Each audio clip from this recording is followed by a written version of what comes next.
룻기 1장 1절 말씀입니다. 사사들이 치리하던 때에 그 땅에 흉년이 드니라. 유다 베들레헴의 한 사람이 그의 아내와 두 아들을 데리고 모압 지방에 가서 거류하였는데 그 사람의 이름은 엘리멜렉이요 그의 아내의 이름은 나오미요 그의 두 아들의 이름은 말론과 기련이니 유다 베들레헴 에브랏 사람들이더라. 그들이 모압 지방에 들어가서 거기 살더니 나오미의 남편 엘리멜렉이 죽고 나오미와 그의 두 아들이 남았으며 그들은 모압 여자 중에서 그들의 아내를 맞이하였는데 하나의 이름은 오르바요 하나의 이름은 룻이더라. 그들이 거기에 거주한 지 10년쯤에 말론과 기럨 두 사람이 다 죽고 그 여인은 두 아들과 남편의 뒤에 남았더라. 유다 베들레헴에 살던 나오미는 남편을 따라 모압 땅으로 이주하게 됩니다. 큰 흉년이 들었기 때문이죠. 지도를 보시면 모압은 유다를 중심으로 보면 사해 건너편에 있었는데 이들은 사해를 지나간 것이 아니라 사해 위쪽 요단강을 건너 모압 땅에 이르렀을 것입니다. 하지만 나오미는 모압 땅에서 더 큰 상실과 아픔을 경험하게 되죠. 남편과 두 아들이 죽고 과부가 된 두 며느리와 나오미만 남게 되었기 때문입니다. 그 모든 일은 고향을 떠나 모압에 거주한 지 겨우 10여 년 사이에 일어났던 일이었습니다.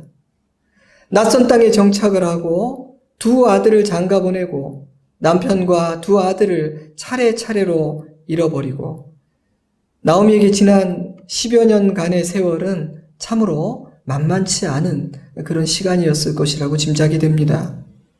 10여 년 전 정든 고향을 떠나 모압 땅으로 갈 때 이런 상황을 상상이나 했겠습니까? 아마 그들은 더 나은 삶을 기대했을 겁니다. 그러나 희망을 걸었던 그곳에서 나오미는 모든 것을 잃게 되죠. 가진 것을 정리해서 떠나갔을 테니 고향을 떠날 때에는 빈손이 아니었고 든든한 남편과 두 아들을 앞세우며 걸어갔지만 이제는 빈손이 되었습니다. 그래서 고향 땅에 도착했을 때 나오미는 이렇게 말하죠. 나를 나오미라 부르지 말고 나를 마라라 부르라. 이는 전능자가 나를 심히 괴롭게 하셨음이라. 내가 풍족하게 나갔더니 여호와께서 내게 비어 돌아오게 하셨느니라. 여호와께서 나를 징벌하셨고 전능자가 나를 괴롭게 하셨거늘 너희가 어찌 나를 나오미라 부르느냐. 이제는 즐거움이라는 뜻을 가진 나오미라는 이름이 자신에게는 조금 더 어울리지가 않으니 쓰라림, 괴로움, 고통이라는 뜻을 가진 마라라는 이름으로 불러달라는 겁니다. 저는 이 여인의 마음이 충분히 이해가 되었습니다. 그런데 나오미는 두 번씩이나 전능자가 자신을 괴롭게 하셨다고 말합니다. 자신에게 일어난 모든 일들을 설명하는 동사의 주어는 하나님이죠. 물론 저는 이 가정에 고통을 주신 주체가 하나님이라고 생각하지 않습니다. 하나님은 사랑하는 자녀들을 괴롭히는 분이 아니시니까요. 하나님은 오히려 이 땅에서 살아가는 당신의 자녀들이 이 땅에서 살기 때문에 당할 수밖에 없는 모든 고통을 함께 아파하는 분이시며 아버지의 집에 이를 때까지 걸어가고 견뎌내야만 하는 그 나그네 인생길을 잘 감당해낼 수 있도록 중보해 주시고 도와주시고 응원해 주시는 좋으신 아버지이십니다. 그러므로 하나님은 나오미가 당한 이 모든 고통과 괴로움의 주체는 아니시죠. 그렇다면 나오미의 고백은 어떤 의미일까요? 그것은 아마도 자신의 삶은 하나님의 주권 아래에 있다는 인식에서 나온 고백일 겁니다. 유대인들은 자신의 삶에서 일어난 모든 복과 불행의 이유들을 하나님과 연결시켜서 찾으려고 했거든요. 또 어쩌면 나오미는 이러한 상황이 자신이 저지른 불순종과 죄에 대한 하나님의 징계라고 이해하고 있는지도 모르겠습니다. 21절을 보면 그녀는 하나님께서 나를 징벌하셨다라고 말하고 있거든요. 물론 하나님을 향한 원망과 섭섭함이 없지는 않았겠지만 룻기 전체를 읽어볼 때 나오미가 자신의 불행의 모든 원인을 오직 하나님께로 돌리며 하나님을 원망하고 있는 것처럼 그렇게 보이지는 않아요. 나오미는 여호와께서 자기 백성들을 돌보셨다는 소식을 듣고 고향으로 돌아가려고 했고 두 며느리를 보내면서 하나님의 이름으로 그들을 축복하고 있기 때문입니다. 그러니 나오미가 하나님을 원망하며 하나님을 떠나 살려는 마음을 가졌던 것은 아닌 것이 분명합니다. 오히려 그녀는 여전히 하나님의 주권을 인정하며 하나님 안에서 자신의 삶에서 일어난 그 모든 일들을 해석하고 답을 찾으려고 했던 것 같아 보입니다. 하지만 룻기는 나오미의 가정에 일어난 이 불행의 이유를 보다 자세하게 설명하고 있지는 않기 때문에 그 이상의 답을 찾기는 어렵죠. 그러니 이쯤에서 접는 것이 좋겠습니다. 언젠가 하나님을 만나게 될 때 우리가 풀 수 없었고 궁금했던 그 문제들이 다 속 시원하게 풀리게 될 겁니다. 하지만 또 어떻게 생각해 보면 막상 하나님의 나라에 가게 되고 좋으신 우리 아버지를 만나게 되면 그렇게 궁금했던 질문들이 아예 사라져 버릴지도 모르겠어요. 아유, 그거 내가 알아서 뭐해. 이곳에 내가 왔구나. 아무튼 살기 위해 모압으로 갔던 나오미는 모든 것을 잃어버리고 빈손으로 고향으로 돌아오게 됩니다. 빈손으로 돌아오는 나오미를 보며 저는 새삼 인생이란 정말 한치 앞을 알 수 없는 여정이구나 라는 생각을 하지 않을 수가 없었습니다.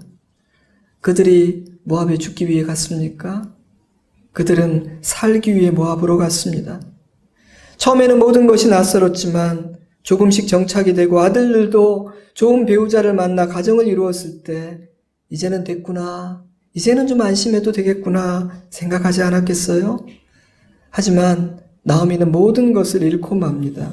그래서 그녀는요, 고향을 떠날 때보다 훨씬 슬프고 고통스러운 여인이 되고 말았죠. 사랑하는 성도 여러분, 인생은 한치 앞을 알 수 없는 여정입니다. 때문에 우리 모두는 항상 겸손해야 합니다. 일비해서는 안 됩니다. 다 된 것처럼 교만해서도 모든 것이 끝나버린 것처럼 절망해서도 안 됩니다. 우리는 내일 일을 모르니까요. 때문에 우리는 항상 하나님을 의지해야 합니다. 우리 인생의 여정 가운데에서 하나님 없이 홀로 걸어도 되는 순간은 없기 때문입니다. 하나님만이 우리가 알지 못하는 내일 일을 알고 계시고 하나님만이 우리의 도움이 되십니다.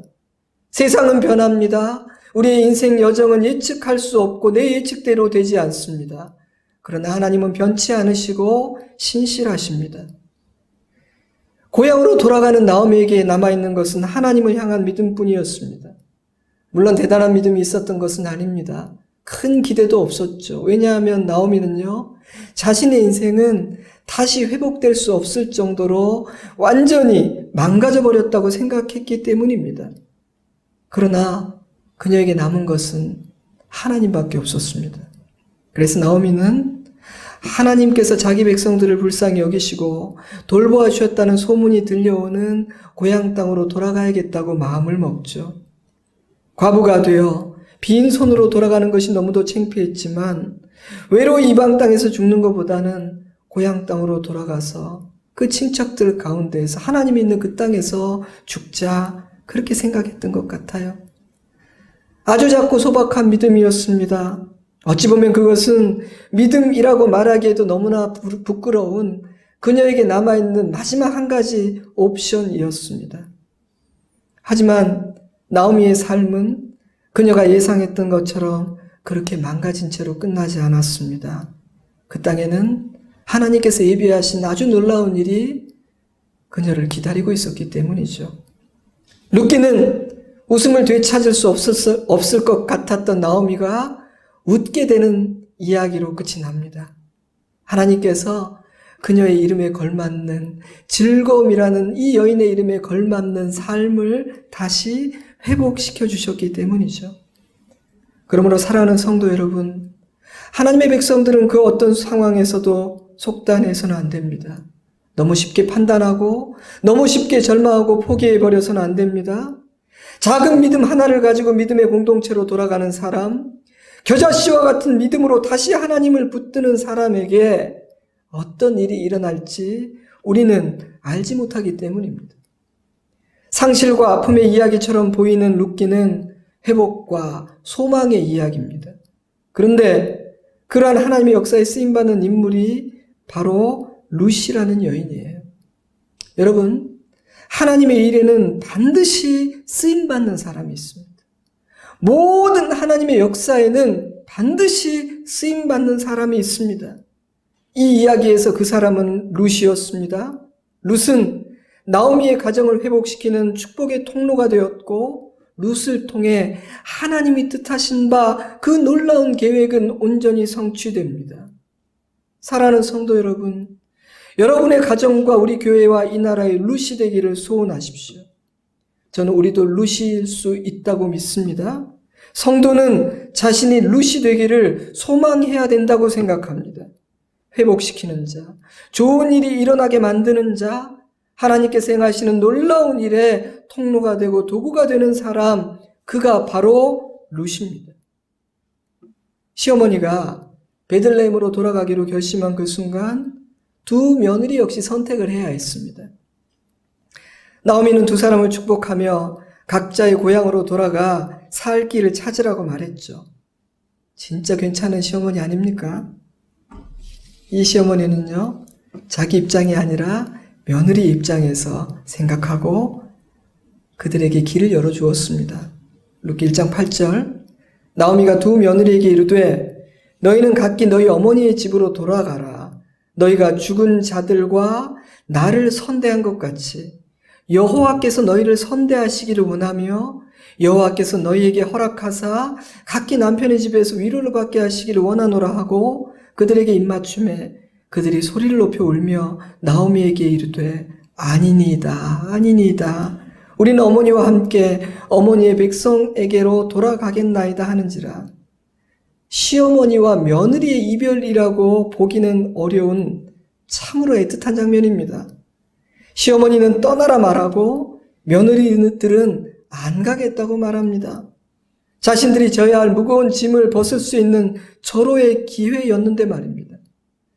아마도 이들은 평소에 서로를 선하게 대했고 그래서 아주 사이좋게 지냈던 것 같아요. 하지만 나오미의 마음은 진심이었습니다. 나오미는요, 얘들이 어떻게 나오나 한번 보자 그렇게 며느리들을 시험했던 것이 아니에요. 그래서 이 시어머니는 다시 한번 강권합니다. 진심이다, 진심. 그러니까 미안해하는 마음 조금도 갖지 말고 무거운 마음 조금도 갖지 말고 고향으로 돌아가서 너희들의 살 길을 찾아도 된다. 그리고 그때 두 며느리는 다른 선택을 하게 되죠. 룻기 1장 14절, 그들이 소리를 높여 다시 울더니 오르바는 그의 시어머니에게 입맞추되 룻은 그를 붙쫓았더라. 오르바는 떠났고 룻은 남았습니다. 붙쫓다라는 단어는 굳게 잡고 늘어지다라는 뜻을 가지고 있는데요. 그래서 표준 세번역 성경은 더 달라붙었다, 룻은 더 달라붙었더라 이렇게 번역을 했습니다. 잠깐 제가 가계도를 한번 그려보았는데요. 엘리멜렉과 나오미는 두 아들을 두었고 오르바와 룻은 모압에서 얻은 며느리들입니다. 두 사람의 이름은 전형적인 모압식의 이름이고요. 학자들은 말론의 아내인 룻이 오르바의 손윗동서라고 이해하고 있습니다. 그런데 한 사람은 일장 이후로 사라져버리고 또 다른 한 사람은 하나님의 구속사에 그 이름이 남게 됩니다. 그날 그들이 했던 선택 때문이었습니다. 살다 보면 우리의 미래에 큰 영향을 끼칠 아주 중요한 선택을 해야 하는 순간이 있습니다. 그런데요, 그렇구나, 지금 이 선택이 진짜 중요한 선택이구나 인식하며 하는 경우도 있지만 자신이 내리는 선택의 중요성과 가치를 알지 못한 채로 너무나 중요한 결정을 하게 되는 경우도 적지 않은 것 같아요. 여러분은 어떤지 모르겠습니다만 저를 돌아보면 저는 시간이 지나고 나서야 그렇구나, 내가 그때 했던 그 선택은 너무너무 중요한 선택이었구나 라고 생각하게 되는 경우가 더 많은 것 같습니다. 아마 그 이유는 모든 피조물이 가진 한계 때문이기도 하지만 특별히 제가 어리석은 사람이기 때문이라는 생각을 제가 자주 하게 돼요.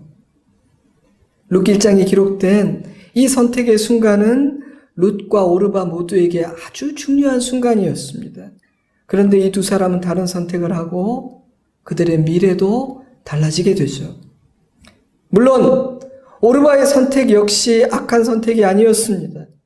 그녀도 어머니를 따르겠다고 말했고요. 어머니의 진심 어린 강권에 순종하여 고향으로 돌아간 것뿐입니다. 그러니 누가 오르바의 선택을 비난할 수 있겠어요? 그녀는 이 세상의 상식과 잣대를 볼 때 현실적이고 지혜로운 사람, 아주 합리적이고 상식적인 선택을 한 사람이지 비난받을 선택을 한 사람은 아닙니다. 하지만 여러분, 우리의 인생 여정에는 종종 상식과 합리성 그 이상의 선택을 해야 하는 순간이 있음을 잊어서는 안 됩니다. 때문에 때로 하나님의 사람들은 세상이 보기에 너무나 어리석고 무모한 선택을 하기도 합니다. 이것이 훨씬 좋아 보이는데 다른 것을 택한단 말이죠. 물론 하나님은 날마다 그런 선택을 하라고 요구하지는 않으십니다. 하나님은 하나님께서 우리에게 주신 지혜와 상식 안에서 합리적이고 이성적인 판단을 하기를 원하세요. 그래서 우리에게 지혜를 주셨습니다. 그러나 만약 룻과 같은 선택을 해야 하는 순간이라고 느낀다면 우리는 담대하게 상식 그 이상의 선택, 믿음의 선택, 하나님의 뜻에 순종하는 선택을 할 수 있어야 합니다. 저는 그런 순간이야말로 우리의 진정한 실력과 미천이 드러나는 순간이라는 생각이 들어요. 제가 목회를 하면서 가끔 놀랄 때가 있습니다. 신앙 연륜이 오래되고 신앙이 깊은 줄 알았는데 이런 순간에 그 미천이 생각보다 강하지 않은 분도 있는가 하면 예수 믿은 지 얼마 안 되고 신앙 연조가 참 짧은데 아니 저분에게 저런 실력이 있었나 깜짝 놀라게 되는 경우도 적지 않아요. 모르는 겁니다. 오르바의 선택은 악한 선택이 아니었고 상식적인 선택이었지만 하나님은 룻이 했던 선택을 통해 하나님의 백성은 그러한 수준의 선택만을 하는 삶에 머물러서는 안 된다고 말씀하시는 것 같습니다. 왜냐하면 오직 룻과 같은 선택을 하는 사람만이 하나님께서 행하시는 놀라운 일들을 볼 수 있기 때문입니다. 제가 지난 주일에 나누었던 말씀과 연결시켜서 생각해 본다면 지난 주일에 우리가 마음에 담아야 했던 문장은 믿으면 하나님의 영광을 보리라였다면 오늘 우리가 담아야 되는 문장은요, 좋은 선택을 하면 하나님의 영광을 보리라는 말씀입니다. 룻의 선택은 왜 값진가요? 룻의 선택은 하나님을 선택한 것이었기 때문입니다. 룻기 1장 15절 나오미가 또 이르되 보라 내 동서는 그의 백성과 그의 신들에게로 돌아가나니 너도 너의 동서를 따라 돌아가라 하니 내 동서는 그의 백성과 그의 신들에게로 돌아갔다. 나오미는 오르바가 했던 선택을 이렇게 해석을 합니다. 자, 그렇다면 이들이 해야 했던 선택은 단지 내가 앞으로 어디에서 살 것인가 거주지를 정하는 문제가 아니었습니다. 그들이 해야 됐던 선택은요, 모압의 신들에게로 돌아갈 것인지 아니면 나오미의 하나님을 섬길 것인지를 선택하는 것이었어요. 룻 역시 자신이 해야 되는 선택의 의미를 알고 있었던 것이 분명합니다. 16절 룻이 이르되 어머니께서 가시는 곳에 나도 가고 어머니께서 머무시는 곳에 나도 머물겠나이다.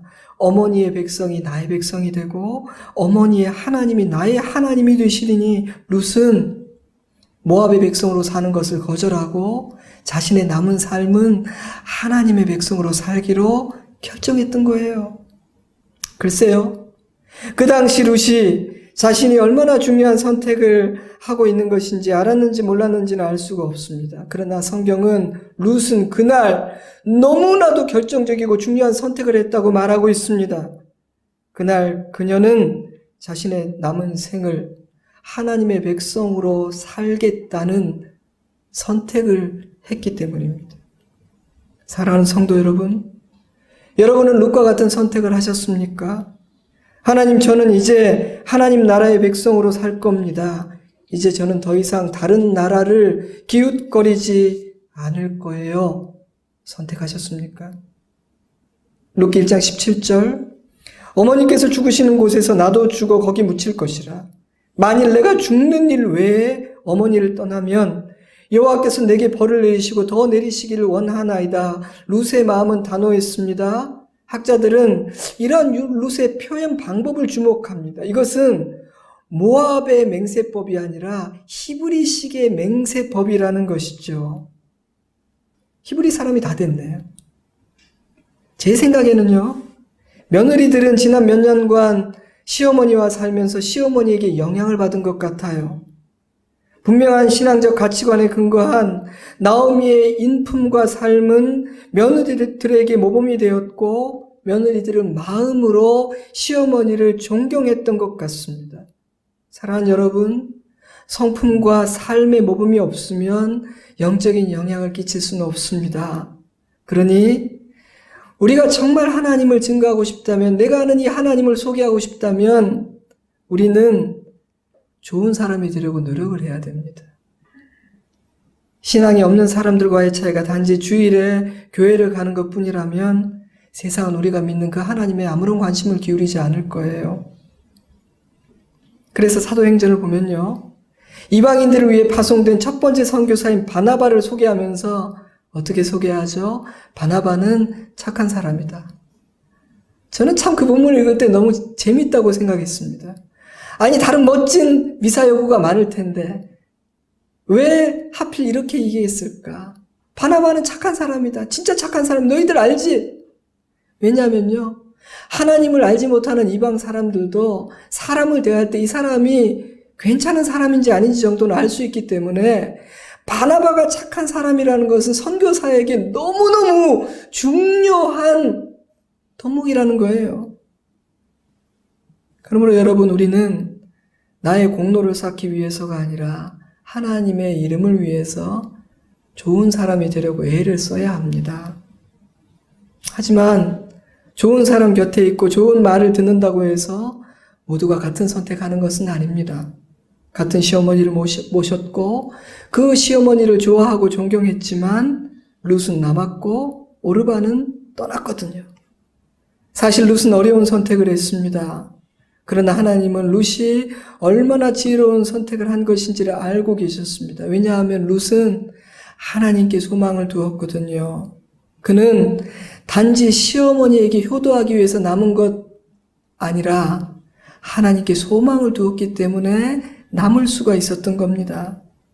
시편 165편 146편 5절, 야곱의 하나님을 자기의 도움으로 삼으며 여호와 자기 하나님에게 자기의 소망을 두는 자는 복이 있도다.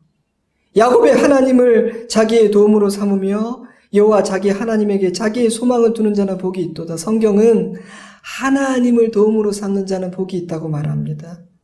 하나님은 자기를 의지하는 자의 방패가 되시고 도움이 되시기 때문입니다. 룻은 그 하나님을 선택한 것입니다. 그래서 그는 가문을 살리고 나라를 살리는 축복의 통로가 됩니다. 사랑하는 성도 여러분, 저와 여러분도 룻과 같은 인생을 살 수 있습니다. 그 비결은요, 다른 것 아닙니다. 언제나 하나님을 선택하는 것입니다. 결정적인 순간에 사람이 아니라 하나님에게 소망을 두는 것입니다. 그러면 선택을 하는 그 당시에는 어렵고 좁아 보이는 그 길이 사실은 탄탄대로라는 것을 알게 됩니다.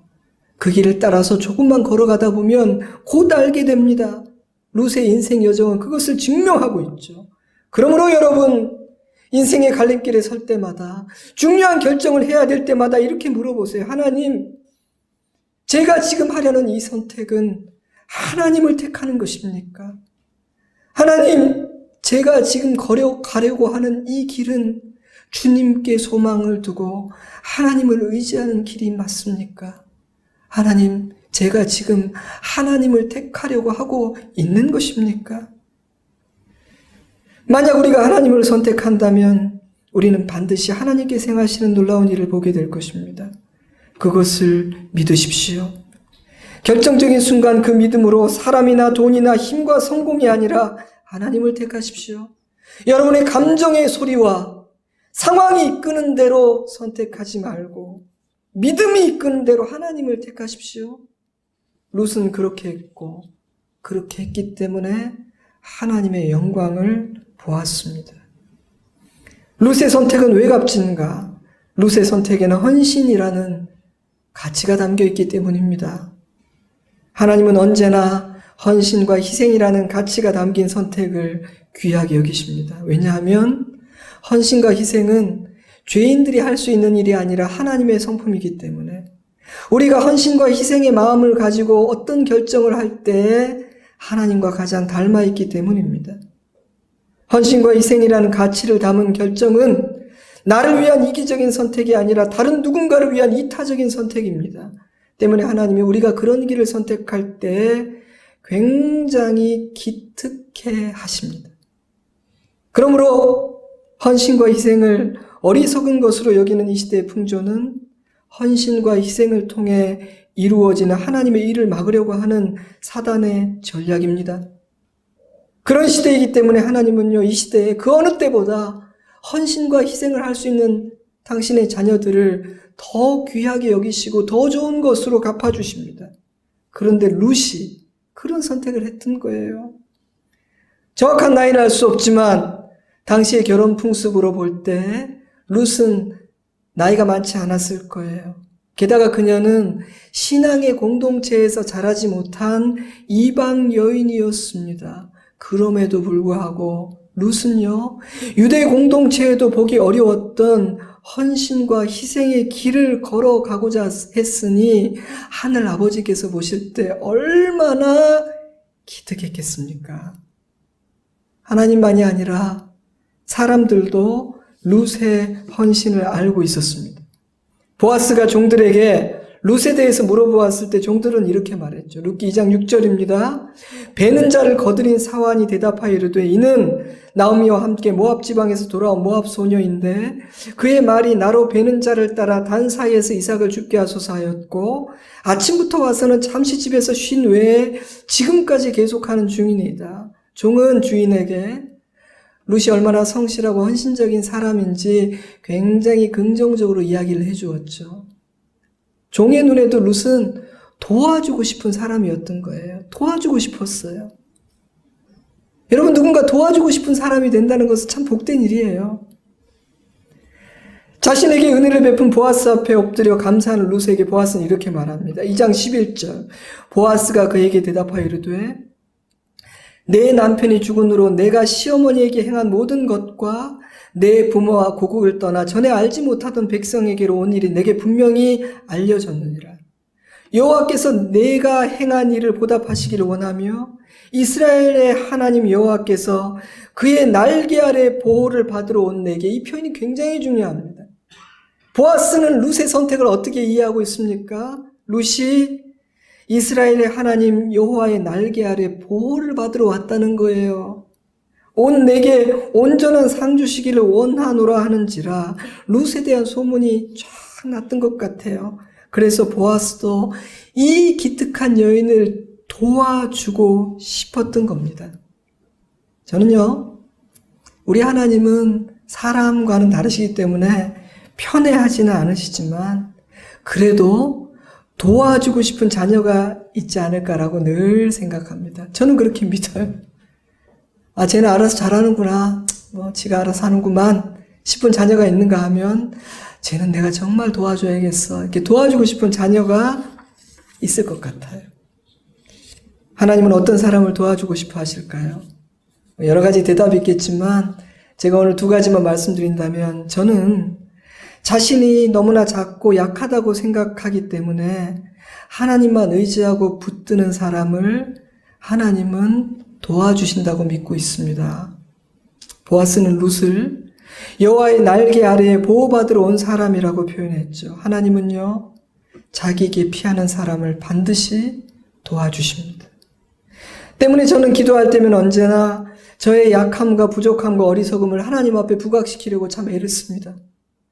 그리고 자주 하나님 저를 보면서 안심하시면 안 됩니다. 저는 항상 함께 해주시고 도와주셔야 되는 그런 사람인 거 아시죠? 이렇게 살짝살짝 하나님께 협박도 합니다.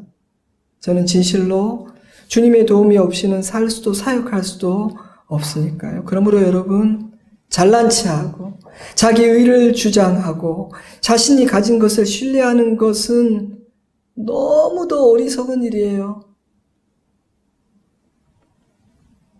또한 저는 하나님은 우리가 헌신의 삶을 살아갈 때 우리를 도와주신다고 믿고 있습니다. 나를 죽일 때, 희생할 때, 참고 인내할 때, 선한 일을 위해 헌신할 때 하나님은 나타나 우리를 도와주십니다. 우리가 너무나 기특하기 때문이죠. 우리의 결심은 가상하지만 우리가 그 헌신의 짐, 희생의 짐을 감당할 실력자가 아니라는 것을 알고 계시기 때문에 네가 참 귀한 결심을 했구나. 하지만 혼자서는 힘들걸, 내가 도와줄게. 주님께서 나서시는 것이죠.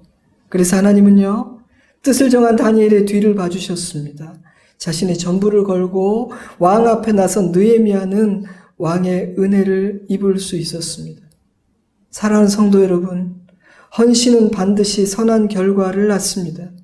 하나님은 헌신과 희생이라는 가치를 귀하게 여기시기 때문입니다. 그러므로 여러분, 우리가 지금 가치 있고 소중한 일 때문에 가정을 지키고 교회를 지키기 위해 희생하고 헌신하고 있다면, 하나님의 때가 있음을 믿고 기다리고 있다면 하나님은 우리의 헌신을 귀하게 여기실 것입니다. 주님이 이루실 그 일을 기대하셔도 좋습니다.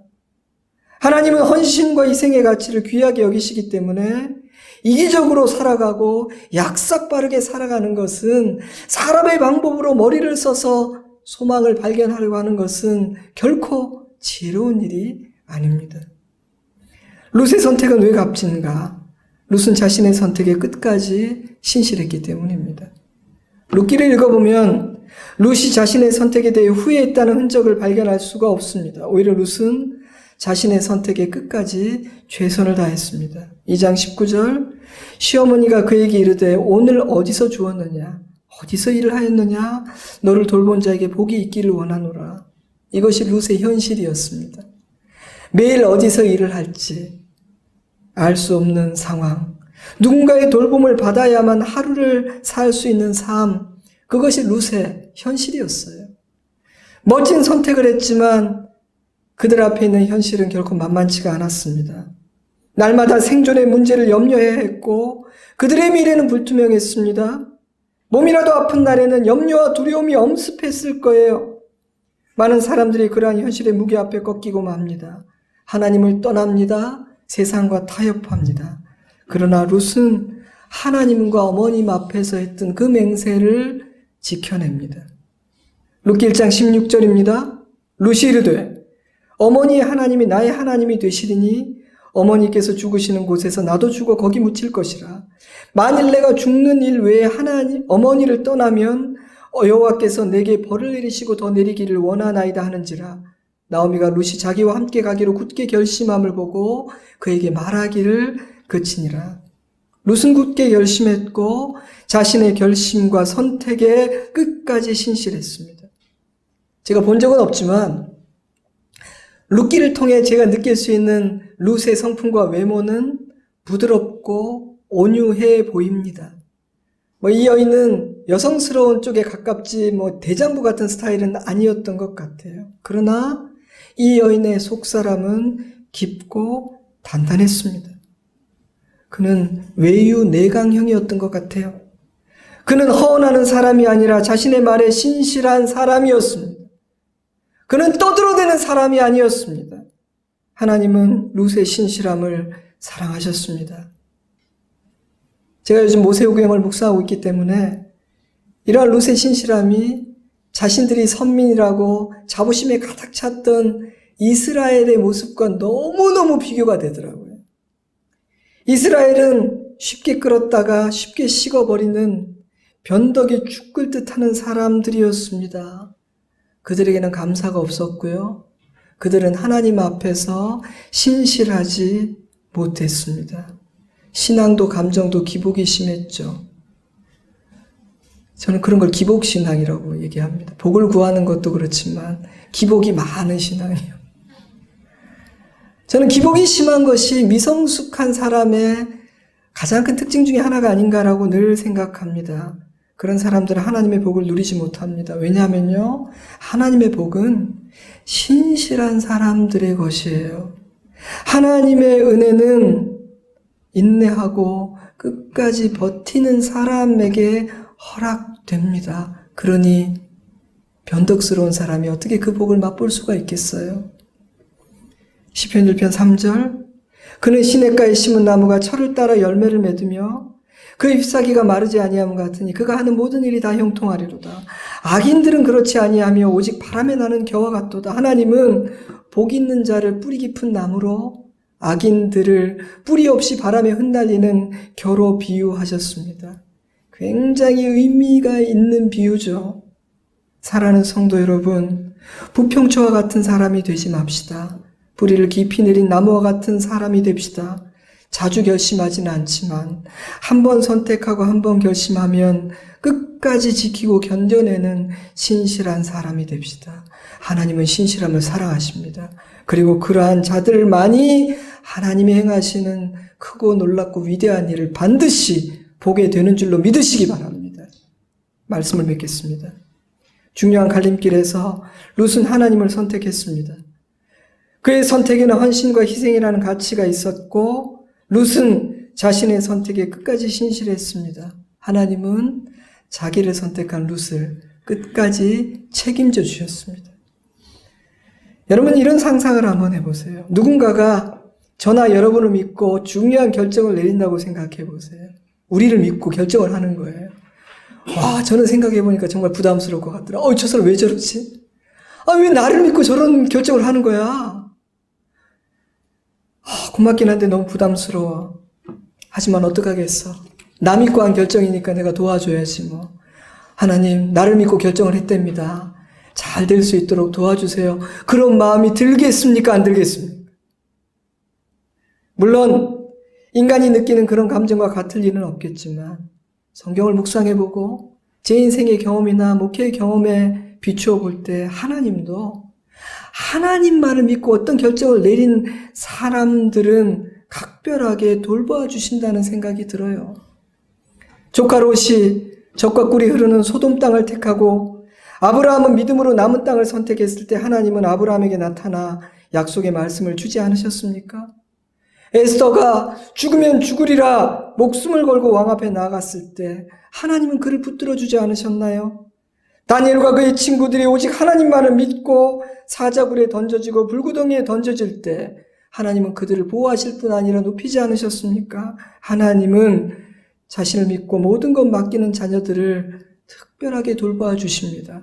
맡기면 책임져 주시는 것이죠. 때문에 저는 룻이 하나님, 저는 이제 하나님의 백성으로 살겠습니다.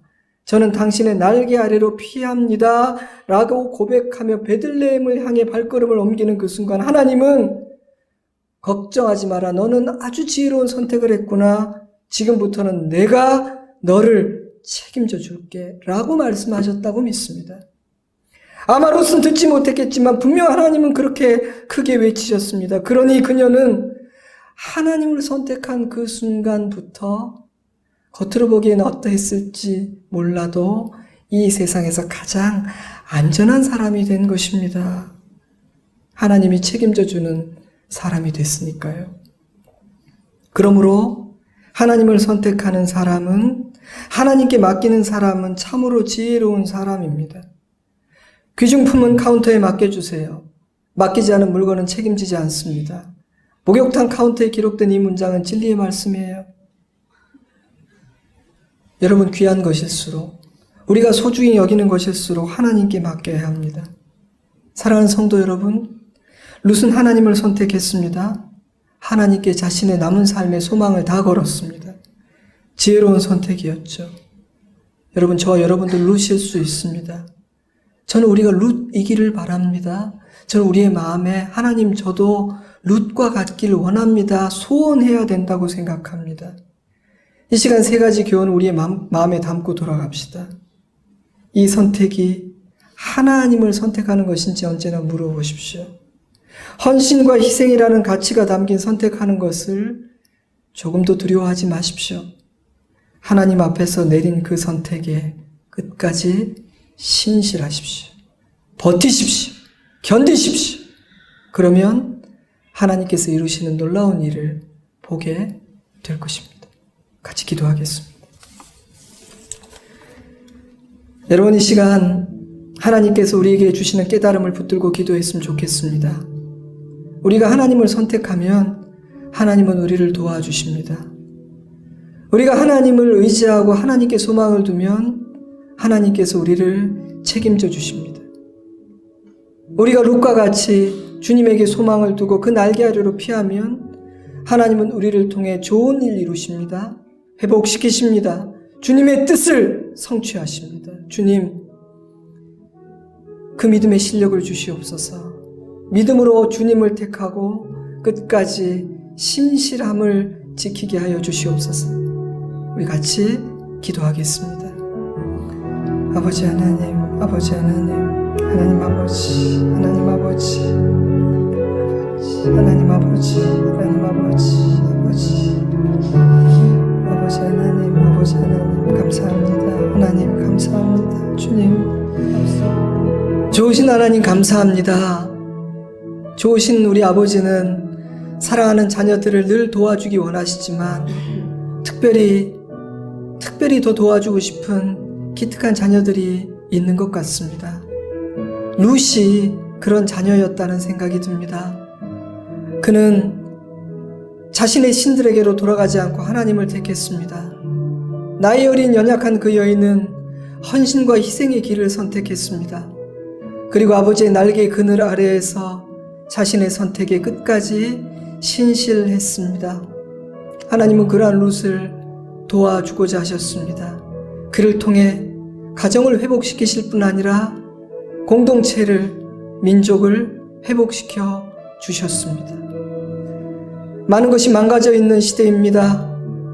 그러니 룻과 같은 사람들이 필요한 시대입니다. 상하고 다친 우리의 가정에 우리가 룻 되게 하시고, 깨어지고 무너진 교회들에 우리가 룻이 되게 하시고, 이 나라 이 민족에 우리가 룻이 되어서 하나님의 영광을 보는 감격이 우리 안에 있게 하여 주시옵소서. 하나님이 도와주고 싶은 자녀 되고 싶습니다. 주님이 책임져 주시는 인생을 살고 싶습니다. 주여 믿나이다. 하오나 나의 믿음 없는 것을 도와주소서 기도했던 그 아이의 아버지처럼 아버지 앞에 기도하오니 이 시간 우리 가운데 찾아오셔서 우리를 굳건히 하여 주시옵소서. 우리 성도들 주님 불쌍히 여기시고 날마다 주님의 긍휼 가운데 믿음으로 선택할 수 있도록 사랑해 주시고 도와주시고 격려하여 주시옵소서. 감사드리며 예수님 이름으로 기도드리옵나이다. 아멘. 우리 마지막 찬양 힘차게 하나님 앞에 드리겠습니다.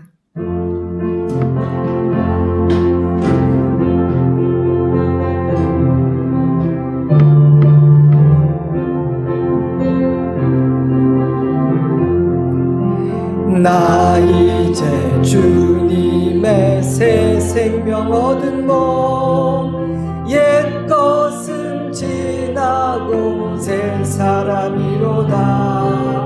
그 생명 내게는 강같이 흐르고 그 사랑 내게서 해같이 빛난다.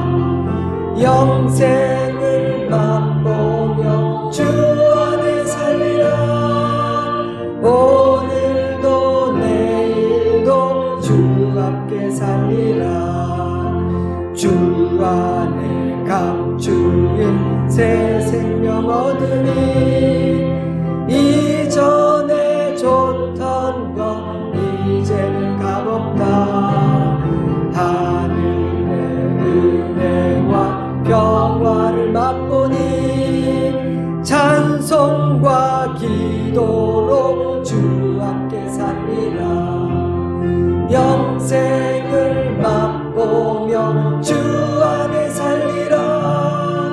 오늘도 내일도 주 함께 아멘. 삼천도 조모도 새 것이 되었고 죄인도 원수도 친구로 변한다.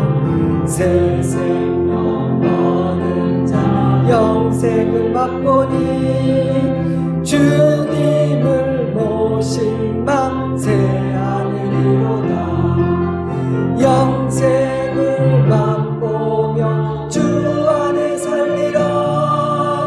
오늘도 내일도 주 함께 살리라. 주 따라가는 길 험하고 멀어도 찬송을 부르며 뒤따라가리라. 나 주를 모시고 영원히 살리라. 날마다 섬기며 주 앞에 아멘. 영생을 맛보고 주 앞에 살리라. 오늘도 내일도. 우리 마지막으로 4절 한 번만 더 합니다. 4절입니다. 주 따라가는 길 험하고 멀어도 찬송을 부르며 뒤따라가리라. 나 주를 모시고 영원히 살리라. 날마다 섬기며 주 함께 살리라. 영생을 맛보며 주 함께 살리라. 오늘도 내일도 주 함께 살리라. 지금은 우리 구주 예수 그리스도의 크신 은혜와 하나님 우리 아버지의 깊고 넓은 사랑하심과 성령 하나님의 도우시고 인도하시는 크고 놀라운 은혜와 능력의 역사하심이 언제나 하나님을 선택하고 희생과 헌신에 선택하기를 두려워하지 않으며 하나님 앞에 결심하고 맹세했던 그 언약을 끝까지 신실하게 지킴으로 주님께서 나를 통해 가시는 크고 놀라운 일들을 보기를 간절히 소망하며 돌아가는 주의 백성들과 그 가정 위에 우리 좋은 씨앗 교회와 곳곳에 세워주신 주님의 교회 위에 그리고 이 나라 이 민족 위에 이제로부터 영원토록 함께 하시옵기를 간절히 축원하옵나이다. 아멘.